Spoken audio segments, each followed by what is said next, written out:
You know, this reminds me of 1995. I was actually out on the little hump in the fairway with the group of Costantino Rocca, and he got the ball down here in front of the Valley of Sin. He was a little closer to the green than where Tiger was, and he pulled out that lofted wedge, and I thought, oh no, what are you doing? Don't do it. And hit about an inch behind it. There's a number of different ways to play the shot. It's a little bump by Tiger.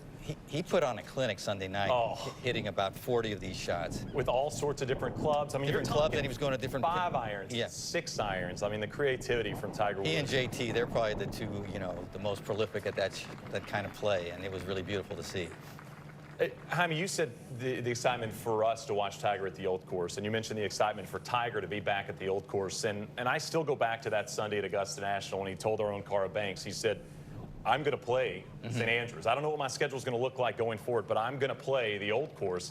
And immediately walking off the 18th green at Augusta, immediately walking off the 18th green at the Masters. He mentioned earlier in the week, I think I have a chance to win, and his mind immediately went to the Old Course. It didn't necessarily go to the PGA golf course or the U.S. Open golf course because he understood, Rolf, to your point, if there's an opportunity to actually contend and win a major championship, this is a golf course he knows as well as anybody in the world, and I'd feel like a golf course he knows as well as any outside of maybe Augusta National. He is spending so much time in these practice rounds, too, because a few yards out here makes such a difference. And for the folks at home in America watching, you don't see holes like this in America very often. But the reason why a few yards makes such a difference is the ball is not spending hardly any time in the air.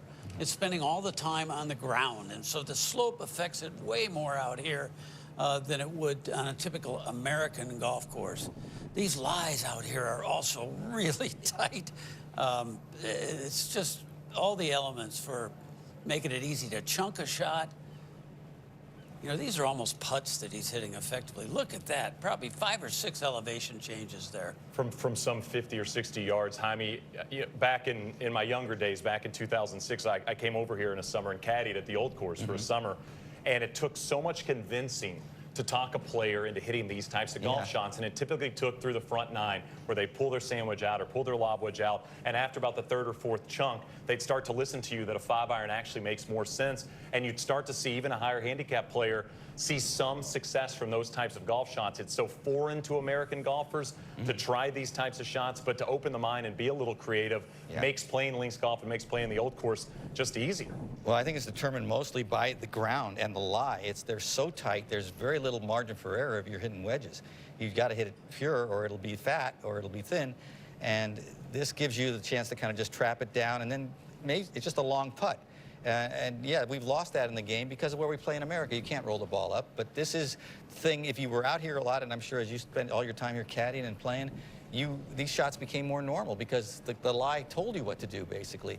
And Tiger knows that. He used to spend a lot of time with his short game as a kid when he was considered to be somebody working on his golf swing with his instructor. Actually, he'd work on the golf swing, but then on his own, he'd go to the short game area, and he loves this part of the game.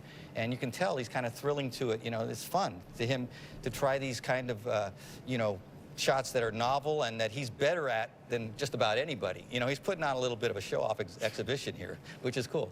You get a lot of people that send me messages on social media. I'm going over to Scotland, Ireland for the first time. Any advice around that type of golf? And I always say, listen to your caddy, but listen to the golf course, because the golf course at times asks you questions where you can hit shots that you don't typically hit, that maybe you don't feel comfortable hitting, but can sure make your round and your experience a lot easier and a lot more fun. Because even if you don't pull off a 5-iron chip shot from 40 yards, at least you tried it. Sure.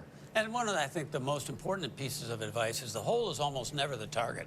Right. You're almost always going to pick an intermediate target, whether it's to the side of the hole because the slope is going to cause it to break, or whether it's, you know, a really fast downhill last 20 feet of a shot, then your target is short of the hole, obviously. But I've always loved Tiger's action on these kind of shots. You can see very quiet lower body. But the one thing he doesn't do is stop his torso. If you watch here, it's all going to be pretty much hands, but the torso really is going toward the hole still. And he's able to release that club. That's how he figured out his chip problems back. He had stopped rotating. Right. And once you start rotating, you get that nice shallow hit with very little divot. You rarely see a modern player take a divot anymore with a chip. Everything is shallow as possible, and it's because the lies have gotten so tight. Keep in mind, too, that the green speeds here are certainly not at all like you would see at Augusta National, let's say, Shane. So consequently, you can hit shots off of the fairway, which is really almost the same speed Right. as the putting surface.